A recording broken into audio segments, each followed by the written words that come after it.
Na robu dokumentiranih dejstev se zibajo teorije zarote, ki se oddaljujejo od neodgovorjenih in vznemirjajočih vprašanj. Javnost tako sledi nitim sumov, skrivnosti in ugibanj, da bi razkrila širšo sliko. Številka 10.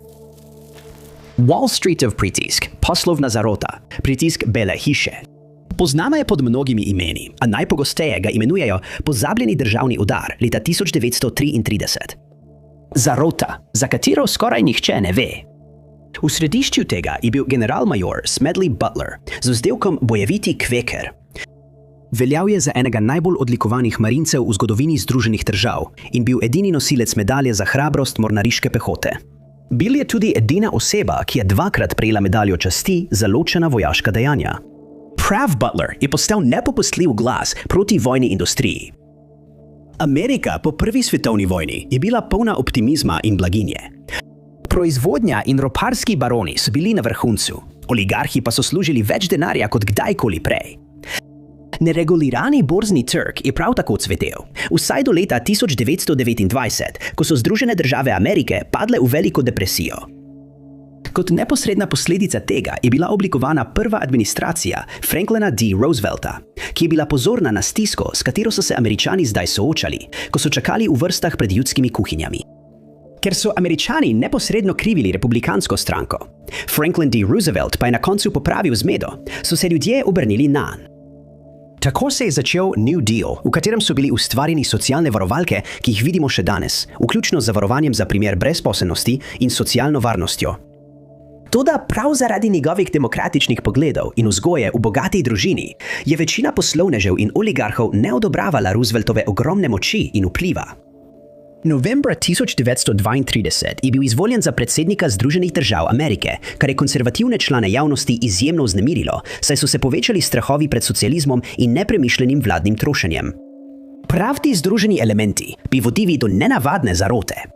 Butler, ki se je imel za republikanca, je podprl demokratsko stranko in na predsedniških volitvah glasoval za Roosevelta.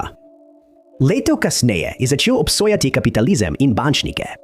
Prav tako je zase rekel, da je prvorazredni plačani nasilnež za velike korporacije, za Wall Street in za bančnike. Ko je spoznal, da je v svojih 33 letih službovanja uveljavljal interese ameriških korporacij, namesto da bi branil svojo državo. Prav tako naj bi leta 1933, kljub svojim novim prepričanjem, Butlerja kontaktiral borzni posrednik z Wall Streeta in fašist Gerald Maguire, ki ga je skušal prepričati, naj vodi državni udar. Maguire mu je, kot je povedal, ponudil vojsko mož, ki bi odkorakali na Washington DC, ter finančno podporo. Če bi bil državni udar uspešen, bi imel Butler skoraj popolno oblast v novo ustanovljenem položaju sekretarja za splošne zadeve. Predsednik pa bi prevzel vlogo zgolj simbolične figure.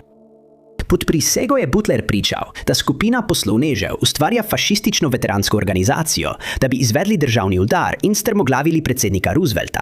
Njega pa bi postavili na njegovo mesto kot fašističnega diktatorja. Butler je v svojih pričevanjih obremenil več pomembnih osebnosti, vključno z Maguirem, Robertom Clarkom, Graysonom Murphyjem in Prescottom Bushem. Vsak od njih je zanikal vpletenost. Maguire je bil edini, ki je pičal pred odborom. Do konca zaslišanj ni bil nihče kazensko preganjan, saj ni bilo fizičnih dokazov in državni udar ni bil izveden. Končno poročilo pa je navedlo, da ni dvoma, da so bili ti poskusi razpravljani, načrtovani in bi lahko bili izvedeni, če bi finančni podporniki to ocenili za primerno. Mediji so Butlerjeve trditve sprva označili za ogromno prevaro, vendar so kasneje spremenili svoje mnenje in priznali, da je bila ideja o fašističnem pohodu na Washington zaskrbljujoče resnična. Številka 9. Območje 51 je morda drugi najbolj znani ameriški objekt takoj za Belo hišo. Strogo zaupni objekt se nahaja v Nevadi, znotraj območja za testiranje in urjenje Nevade. Operacije, ki potekajo tukaj, niso javno znane. Ameriško vojno letalstvo pa trdi, da gre zgolj za odprto vadbeno območje. Tajnost, visoka varnost in molk glede tega objekta so povzročili široko ugibanje med Američani in preostalim svetom, ki se sprašujejo, kaj to je in kaj se tam v resnici dogaja. Območje 51 je v središču zakladnice teorij zarote o nezemljanih. Najbolj znana teorija trdi, da vlada Združenih držav hrani vesoljska plovila nezemljanov in poskuša razumeti ter posnemati njihovo tehnologijo. Nekatere skupnosti teoretikov zarote govorijo o nezemeljskih telesih in obdukcijah ter namigujejo, da je območje 51 napreden laboratorij ali mrtvašnica za vesoljske oblike življenja. Bob Lazar je trdil, da teorija S4 nakazuje, da je v ločenem objektu, povezanem z območjem 51, delal na letečih krožnikih. Tudi na tem območju so pogosto poročali o NLP-jih. Alternativne razprave omenijo raziskave potovanja skozi čas in teleportacije. Nedavno se je v misli navdušencev nad območjem 51 in raziskovalcev nezemljanov prikradel nov in verjeten predlog. Teorija zarote postavlja vprašanje, kaj če je Area 51 pravzaprav le vaba? Ideja je bila zasledena na subredditu teorij zarote, kjer se je Lonely Sea 5885 spraševal, ali je ta objekt, ki za domnevno tajno bazo ni prav dobro skrit, v resnici le vaba, namenjena preusmeritvi pozornosti od prave skrite lokacije.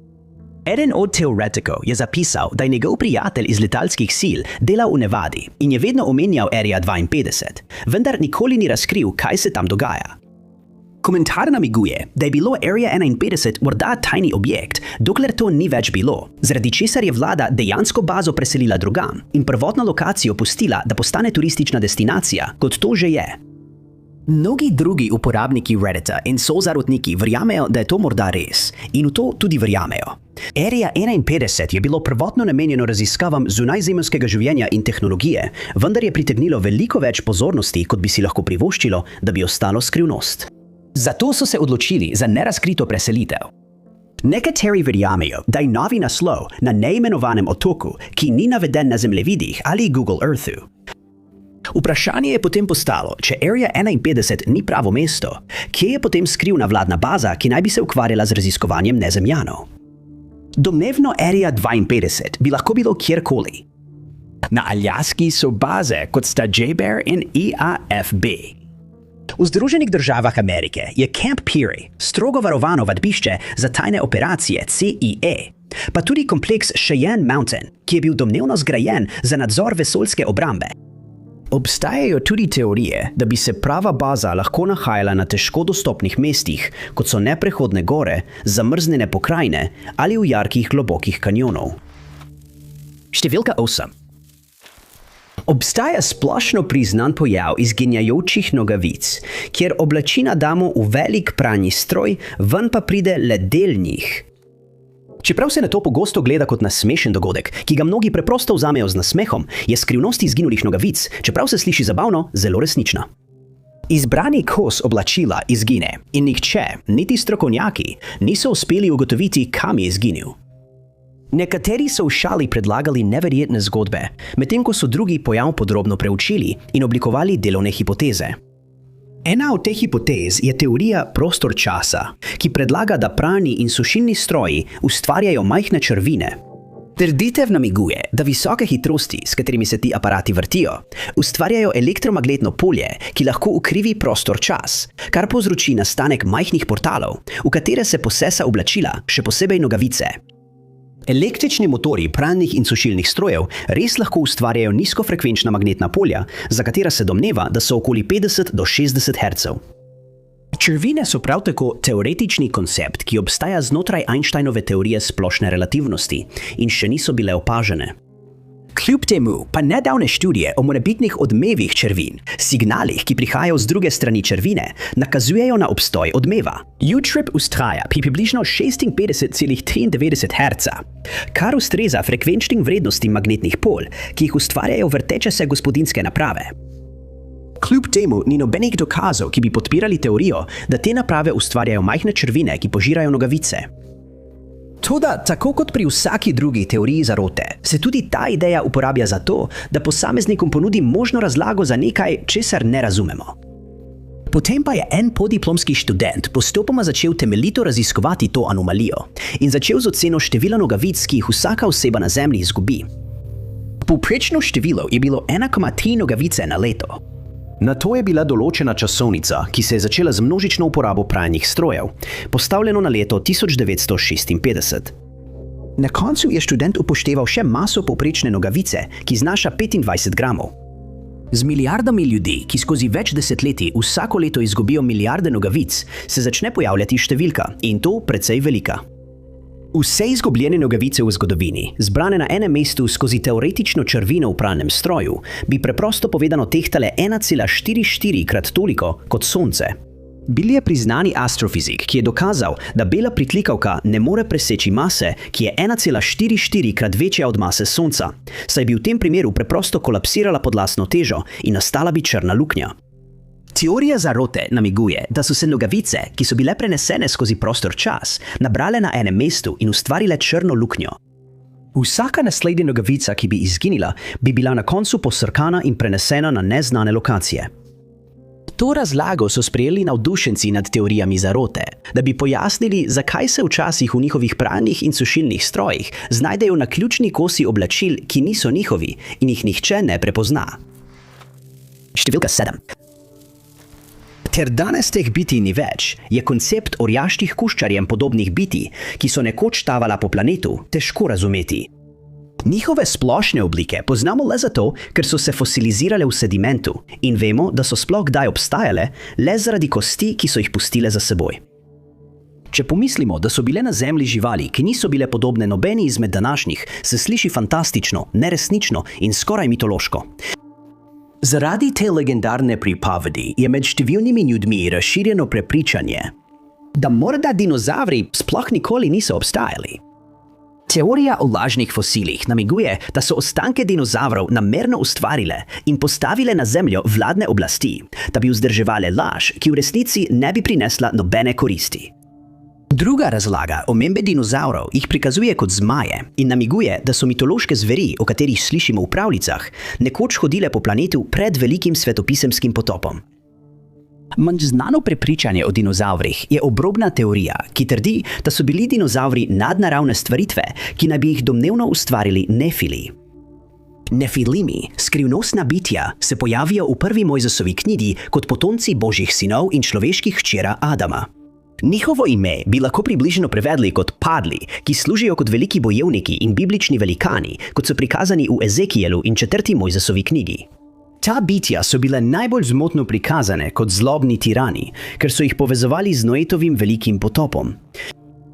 V skladu s splošno zlobno razlago nefilimov so teoretiki zarot njihove gnusna dejanja povezali z nastankom dinozavrov.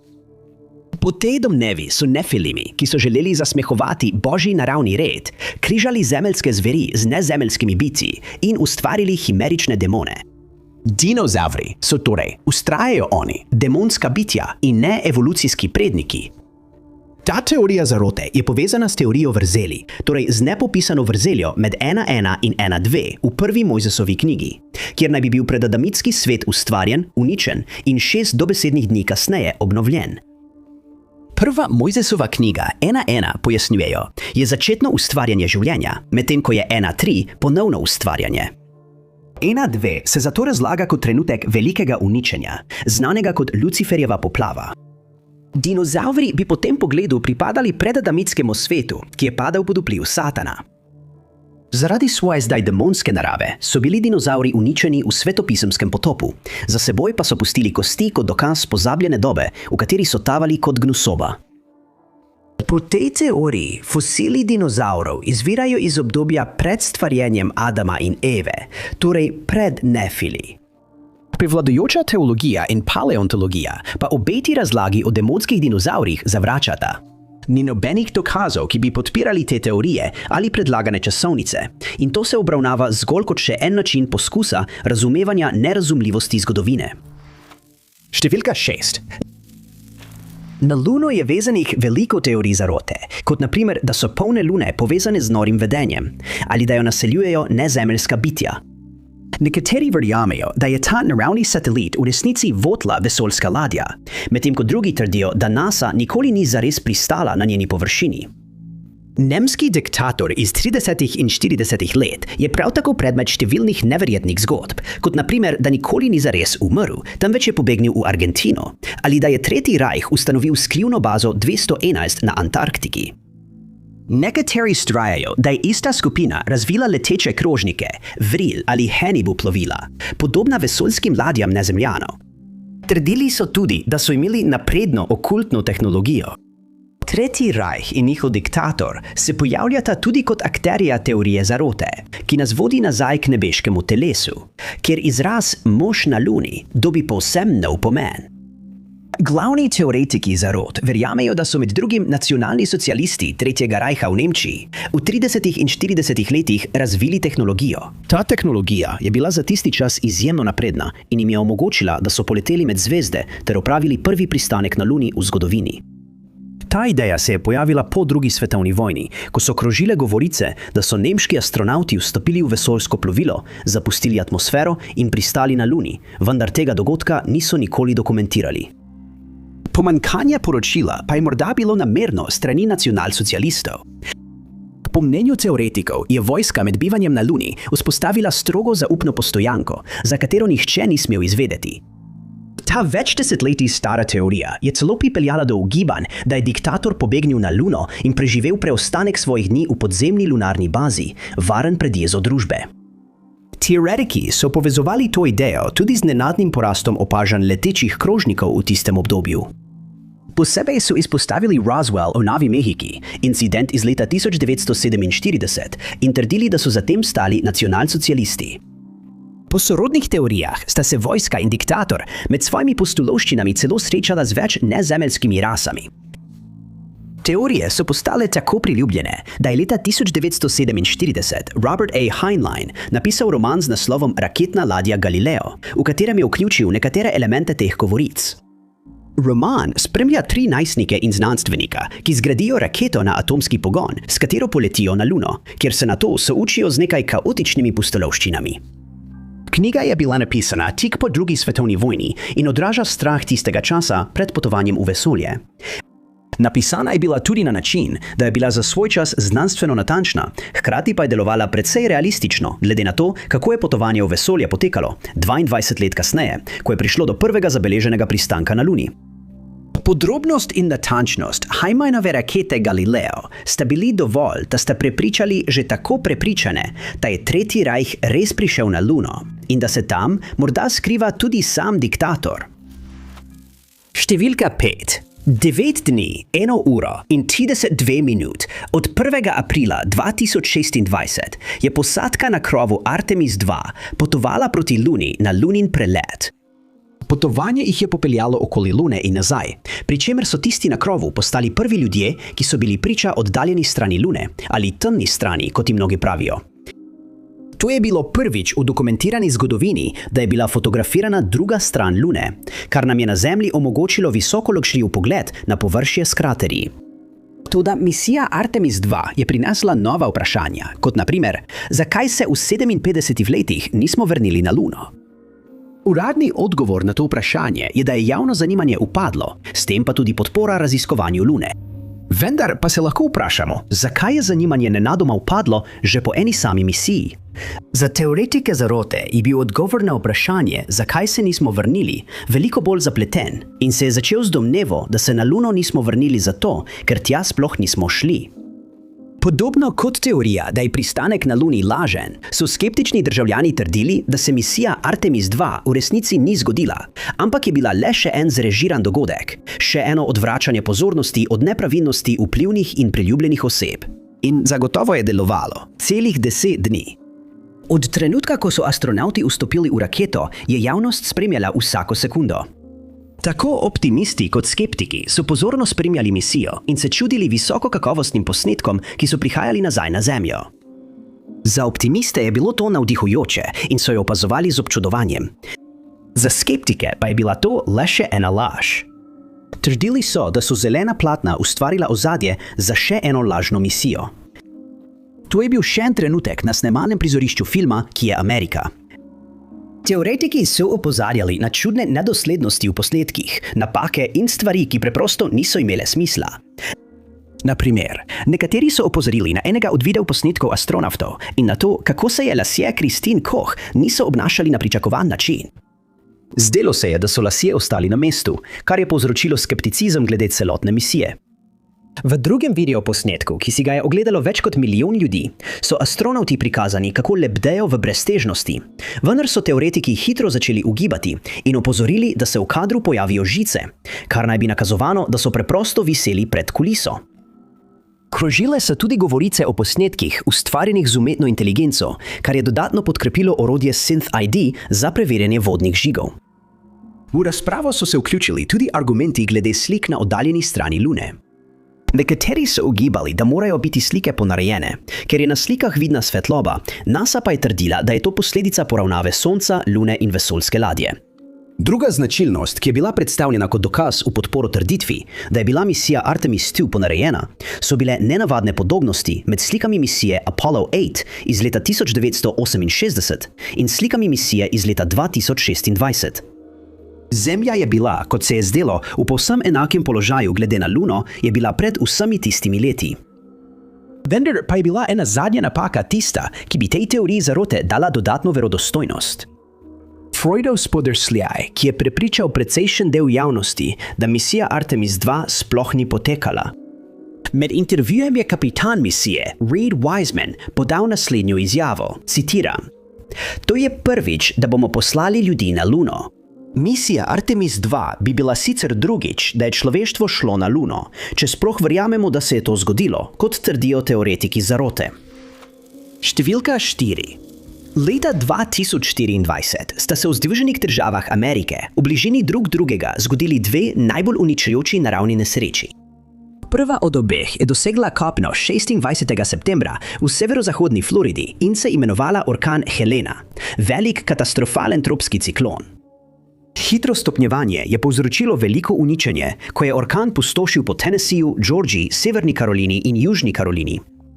Veter je bil močan in poplave so bile hitre in do konca svojega divjanja je postal najbolj smrtonosen orkan, ki je prizadel ZDA po orkanu Maria. Samo mesec dni kasneje je udarila naslednja uničujoča katastrofa. To je bil še en izjemno močan tropski ciklon, ki je prinesel močan veter, obilno deževje in ogromne poplave v Yucatan v Mehiki, zahodno Kubo in vzhodno osrednjo Florido. Orkan Milton je dosegel kopno oktobra 2025 in postal znan po svoji eksplozivni okrepitvi, saj je v manj kot 24 urah iz nevihte 5. kategorije zrasel v najmočnejši atlantski orkan v zgodovini. Milton je povzročil obsežno škodo v skupni vrednosti 34,3 milijarde dolarjev. Uničena sta bila infrastrukturna omrežja in pridelki. In kot da uničenje ne bi bilo dovolj, se je po drugem orkanu po družbenih omrežjih razširila teorija zarote, ki je črpala iz znanih teorij o chemtrailih in vremenu, ki ga ustvarja vlada. Trdili so, da je orkane ustvarila vlada Združenih držav Amerike in jih usmerila v določene skupnosti v okviru velike politične zarote. Med atlantsko sezono orkanov leta 2024 je bilo 18 poimenovanih neviht in 11 orkanov, kar so nekateri videli kot znak, da je v ozadju prisotna določena stopnja orkestracije. Teoretiki so preučili več območij, ki so jih tisto leto prizadeli orkani, vključno s potmi Helene in Miltona. Ugotovili so, da je vlada usmerjala te uničujoče nevihte proti modrim zveznim državam, kjer so volivci večinoma glasovali za demokratsko stranko. To je nakazovalo, da so bile nesreče povzročene iz političnih razlogov. Teoretiki so prav tako trdili, da so bile pod prejšnjimi administracijami orkani usmerjeni proti rdečim zvezdnim državam. Po mnenju teoretikov se sistemi NEXRAD Doppler radarjev uporabljajo za usmerjanje tropskih neviht proti ciljem. Seveda za to ni nobenih trdnih dokazov. Poleg tega pa se mnogi od teh orkanov skoraj da ne pojavijo med pomembnimi volitvami v Združenih državah ali celo v njihovi bližini. Edini na videz podpirajoči dokaz je prišel od Marjorie Taylor Greene, ki ima neuradni naziv enega najbolj neuravnovešenih politikov v Združenih državah. Objavila je zapis na družbenih omrežjih z zemljevidom jugovzhodnih ZDA in pripisom: "To je zemljevid območij, ki jih prizadenejo orkani, s prekrivnim zemljevidom volilnih rezultatov po političnih strankah, ki prikazuje, kako bi lahko opustošenje zaradi orkanov vplivalo na volitve." Greene je s tem namigovala, da je demokratska stranka povzročila orkane, ki so pustošili predvsem po republikanskih območjih. Alternativne različice te nenavadne teorije zarote namigujejo, da Nacionalna uprava za oceane in atmosfero na skrivaj spreminja vreme. In kot neposredna posledica tega je sončni geoinženiring povzročil hujše nevihte. Te neutemeljene trditve so postale tako razširjene, da so prisilile Nacionalno upravo za oceane in atmosfero, da se je neposredno odzvala na situacijo. Ustvarili in objavili so informativni list, ki obravnava in ovrže vsako od teh trditev, z natančnimi opisi, kako vreme deluje, ter vztrajajo, da niso odgovorni za močne nevihte, ki so glede na dejanske študije videti naključne. Številka 3, ki se nahaja v Orient Pointu v New Yorku, je bila ustanova, ki je služila kot obramba države pred nenamernim ali namernim vnosom čezmejnih živalskih bolezni. Imenoval si je Center za živalske bolezni na Plum Islandu, kjer so znanstveniki PAADC sodelovali pri različnih pripravah na izbruhe z velikim vplivom, kar je vključevalo odziv, cepiva, terapevtike, zaznavanje, diagnostiko in tehnologije za dekontaminacijo. Nekateri izmed najbolj osredotočenih vidikov centra vključujejo preprečevanje afriške prašičje kuge ter iskanje načinov za preprečevanje ali zdravljenje bolezni rok, nog in ust. Na otoku je bila edina banka cepiv proti bolezni rok, nog in ust v celotnih Združenih državah Amerike. Ustanovljena je bila leta 1954 in je delovala 71 let. Uradno pa so jo zaprli leta 2025, da bi prešli na novo bazo v Manhattanu v Kansasu, namenjeno naprednejšemu nacionalnemu centru za biološko in agroobrambo. Tudi center za živalske bolezni na otoku Plum ne bi mogel obstajati ali izginiti, ne da bi pritegnil ugibanja, teorije in nenavadne trditve o dogajanjih, ki so se tam odvijala. Po eni izmed teorij zarote je splošni opis objekta le krinka, saj naj bi tukaj v resnici ne potekale nobene raziskave o boleznih. Namesto tega, teoretiki trdijo, da znanstveniki v tej ustanovi ustvarjajo hibride med živalmi in ljudmi. Eden izmed neuspelih poskusov naj bi bil tako imenovana Montauška pošast iz leta 2008. Tisto poletje je na obalo Long Islanda naplavilo čudno gmoto cesarskega mesa. Krajani so jo poimenovali Montauška pošast in pritegnila je pozornost kriptozoologov. Opisali so jo kot brezdlako, s telesno obliko podobno rakonu, psu ali prašiču. Verjame se, da je pošast prišla iz bližnjega objekta na otoku Plum, bodisi kot neuspešen eksperiment, odvržen v morje, ali pa je pobegnila iz poskusov. Druga teorija zarote trdi, da so znanstveniki, ki so delali v tem objektu, bili nacionalni znanstveniki, ki so podobno kot pri teoriji o nezemljanih na Luni, razvijali nezemeljsko tehnologijo. V veliko bolj verjetni razpravi teoretiki predlagajo, da je otok Plum v resnici skrivno mesto, kjer vlada izdeluje orožje za biološko vojskovanje, kot je limska borelioza. Leta 2019 so skeptiki iz javnosti pokazali na ta objekt kot na izvor limske bolezni v Ameriki, pri čemer so navajali, da so tam v 70-ih letih izvajali poskuse s klopi, kar se od takrat naprej širi kot govorica. Čeprav je bila ta teorija že dolgo ovržena, je cela skupnost verjela, da je bila limska borelioza namerno sproščena iz političnih razlogov in za preizkušanje kot potencialno biološko orožje. Otok Plum so povezovali še z več neutemeljenimi teorijami zarote, zaradi česar je dobil naziv Otok groze. Tema kasnejših zapisov in vztrajnih ugibanj o strogo zaupnih objektih, ki jih podpira skrivnostna vlada. Številka 2. Roswellski incident je eden najbolj znanih in najbolje dokumentiranih dogodkov, povezanih z NLP in zarotami o nezemljanih. Leta 1947 je domnevni visokoleteči balon strmoglavil blizu Roswella v Novi Mehiki, zaradi česar je ameriško vojno letalstvo prišlo na kraj dogodka, da bi pobralo padli predmet. Ta odziv pa je sprožil pravo zakladnico teorij zarote, saj so skeptiki predlagali, da so bili tukaj vpleteni nezemljani. Vojska je še povečala zanimanje, ko je trdila, da so ostanki prišli iz letečega krožnika. Kasneje so svojo prvotno trditev ovrgli in napovedali, da so deli prišli iz vremenskega balona, ki je bil del strogo zaupnega projekta Mogul, katerega namen je bil zaznavanje sovjetskih jedrskih poskusov. Vendar pa umik te trditve ni bil dovolj, da bi utišal razširjene teorije zarote, saj jih je dejansko le še podžgal. Mnogi so verjeli, da vlada zdaj poskuša prikriti obstoj nezemljanov. Dogodek se je zgodil tudi v času norije z letečimi krožniki v državi, ko so poročali o nenavadnih predmetih na nebu in obiskovalcih iz vesolja. Sredi navdušenja nad nezemljani je incident v Roswellu pritegnil tudi druge verjetne razlage, ki so jih ustvarili teoretiki zarote v želji, da bi razumeli, kaj se je tam zgodilo. Ena od razlag je postavila vprašanje, so bili Sovjeti za incidentom z NLP-jem v Roswellu? To vprašanje se je pojavilo po pripovedi neimenovanega vira, ki je trdil, da je inženir iz podjetja, znanega kot EG&G. Podjetje je delalo v območju 51, domnevni tajni bazi, kjer naj bi izvajali poskuse na nezemljanih in pridobivali njihovo tehnologijo. Po besedah tega vira je skupaj s še 4 inženirji iz podjetja EG&G preučeval ostanke nesreče v Roswellu. In na podlagi tega, kar je videl, ter lastnih mnenj, je oblikoval prepričanje, da so bili v incidentu v Roswellu vpleteni Sovjeti. Med hladno vojno je dejal, da so Sovjeti izkoristili delo na letalih s krilom v obliki letečega krila, ki sta ga razvijala 2 nemška socialista, Walter in Reimar Horten. Domnevno so razvili predmet v obliki diska, ki je omogočal prikrito letenje in se je lahko izognil zaznavi z radarjem. Domnevno je ameriška vojska izpopolnila to tehnologijo tam v Area 51.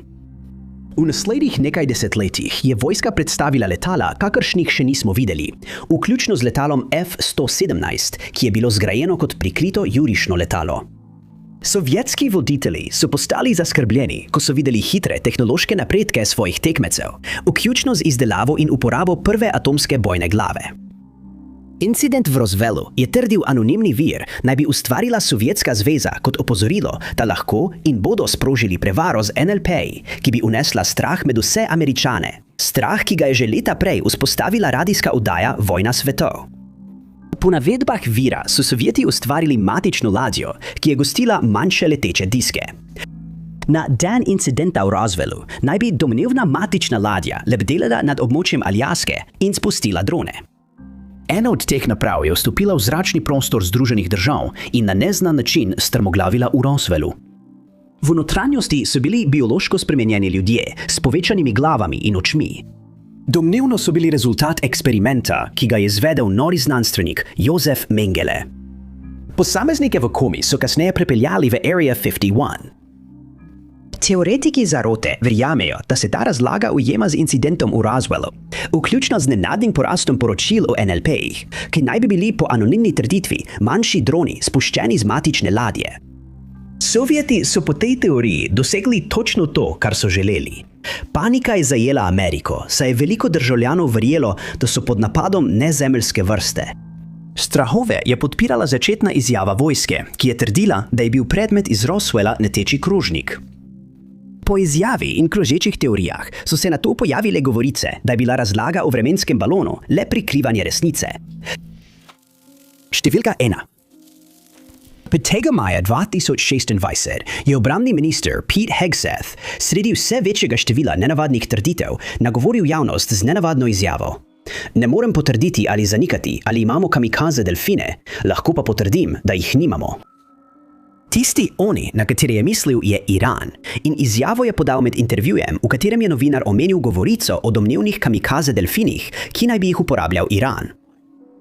Po teoriji zarote naj bi iranska vojska razmišljala o uporabi delfinov, opremljenih z eksplozivom, za napad na ameriške vojaške ladje v Hormuški ožini, kjer potekajo spopadi. Ta trditev je pridobila na veljavi pred 2 desetletjema, potem ko so se pojavila poročila, da je Iran leta 2000 kupil vojaško izurjene delfine od nekdanje Sovjetske zveze. Bojni delfini naj bi prišli iz centra Kreman prek nekdanjega trenerja, ki je skušal zbrati sredstva, da bi lahko še naprej hranili živali. Teoretiki trdijo, da so bili delfini izurjeni za neposredne napade na ladje in potapljače. Danes, pod nadzorom Irana, naj bi bili opremljeni z orožjem, ki bi ciljalo na podvodne vsiljivce. Čeprav se sliši kot nekaj iz znanstveno-fantastičnih filmov, je bilo opaženo, da so ti morski sesalci izjemno inteligentni in so jih v preteklosti dejansko že uporabljali za vojaške namene. In tega ni počela samo Sovjetska zveza. Tudi mornarica Združenih držav Amerike je urila delfine skupaj z morskimi levi za podvodne obrambne scenarije, predvsem za odkrivanje min, iskanje predmetov in obrambo pred potapljači. Po poročilih pa nikoli niso bili opremljeni z orožjem. Vendar pa je bil prav Hegsethov omalovažujoč, šaljiv ton tisti, ki je mnoge prepričal, da je v zgodbi morda več, kot je vlada pripravljena priznati. Smeh ob izjavi. Ne morem potrditi ali zanikati, ali imamo kamikaze delfine, je namigovalo na možnost, da imajo Združene države res takšno orožje. Na začetku intervjuja je Hegseth tudi pripomnil: za kamikaze delfine še nisem slišal. To je kot morski psi z laserskimi žarki, kaj ne? Mediji so takrat pod drobnogled vzeli uradne izjave Združenih držav. Zanikanje, da ima Iran kamikaze delfine, se je zdelo bolj kot zmanjševanje pomena poročil, kot pa dejanska potrditev. Na družbenih omrežjih se takrat veliko govori o intervjuju in humoristične podtone razumejo kot živčen smeh, kar je tipičen znak zavajanja. Špekulacije še dodatno podžiga vztrajni internetni mit, ki trdi, da je med orkanom Katrina izginilo 30 bojno izurjenih delfinov ameriške mornarice. Teorija zarote, da Iran načrtuje uporabo takšnega orožja, pa v resnici nima nobenih dokazov. Hvala vam, ker ste gledali. Če vam je bil ta video všeč, ne pozabite pritisniti na gumb všeč mi je. Ne pozabite se tudi naročiti in klikniti na zvonček za obvestila, da boste na tekočem z vsemi našimi prihodnjimi objavami. Moje ime je Top 5 Unknowns in se vidimo v naslednjem videu.